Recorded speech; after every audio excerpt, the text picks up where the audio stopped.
Guys what's up, मेरा नाम है अदनान और मैं स्वागत करता हूँ आपका अपने इस पॉडकास्ट ब्रो टॉक्स पे, क्योंकि भाई तुम्हारा बात करेगा। तो गाइस लेकर आ चुके हैं अपन अपना पहला एपिसोड, जहाँ पर आज मैं तुमसे बात करने जा रहा हूँ ऑन द टॉपिक रिजेक्शन। तो यार बेसिकली ये कोई रिजेक्शन पे ऐसा लंबा चौड़ा फॉर्मल टॉक नहीं होने वाला है। इस पॉडकास्ट में will keep it very short and crisp, जहाँ पे मैं तुमसे बात करूँगा उन पैटर्न्स की जो तुम्हारा दिमाग जिनका ओवरव्यू एक ड्रॉ कर लेता है और फिर उस पर तुम्हें लेके चलता है और तुम्हें अपनी रियलिटी से दूर लेके जाता है, जिसकी वजह से तुम्हें रिजेक्शन फेस करना पड़ता है। क्योंकि जैसा तुम सोचते हो वैसा तुम्हारे साथ होता नहीं है और फिर तुम्हें लगता है कि तुम रिजेक्ट हो चुके हो, बट असल में खेल कुछ और चल रहा होता है तुम्हारे दिमाग में। तो यार this is going to be a very interesting one. ये सारी चीज़ें, ये जो मेरे पैटर्न्स रहे थे, उन्हीं चीज़ों को मैंने नोट डाउन किया है, वो चीज़ें मैं तुम्हारे सामने प्रेजेंट करने जा रहा हूँ। And I think most of the लोगों के साथ ऐसा ही होता है।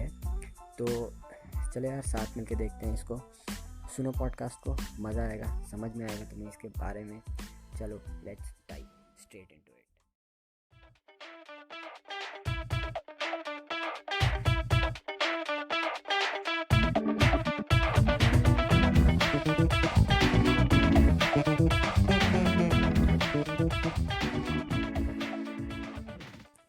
भाई देखो, सीधी बात, नो बकवास। आपका जो दिमाग है ना, वो है एक बहुत ही कमीनी चीज़।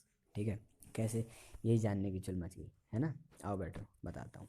देखो, आपका जो दिमाग है उसको चाहिए मज़े, और वो भी विद ज़ीरो एफर्ट्स लगाए, जिसके चलते तुम्हारे दिमाग ने एक बहुत ही अच्छा मैकेनिज़्म बनाया हुआ है जिसका नाम है इमेजिनेशन। इमेजिनेशन के बारे में सबको पता ही होगा, काफ़ी अच्छी चीज़ है।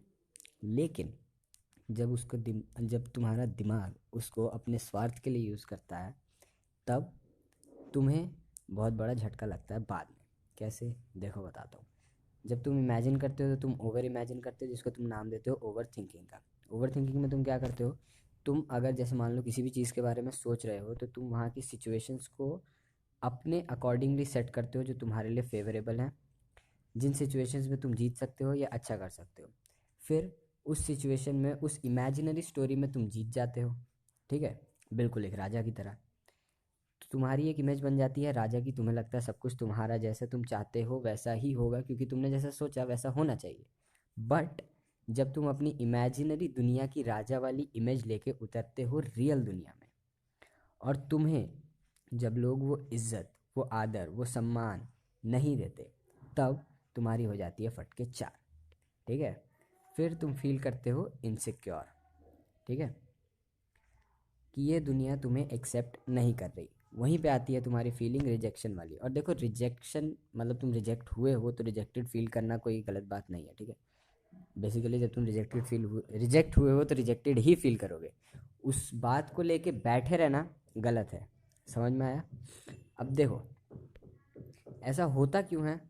क्योंकि तुमने अपने आप को सोचा एक इमेजिनरी वर्ल्ड में, अपनी एक इमेज बना ली, और वो फीलिंग्स लेके तुम उतर के रियल दुनिया में। अब एक बात बताओ, जब तुम किसी और दुनिया की जो चीज़ एकदम उल्टी चलती है वो लेके किसी उल्टी जगह पे उतर जाओगे, समझ रहे हो, ऑपोजिट वर्ल्ड्स, एक जगह की इमेज लेके तुम बिल्कुल ऑपोजिट जगह पे उतर गए, तो तुम्हें क्या मिलेगा मेरे भाई?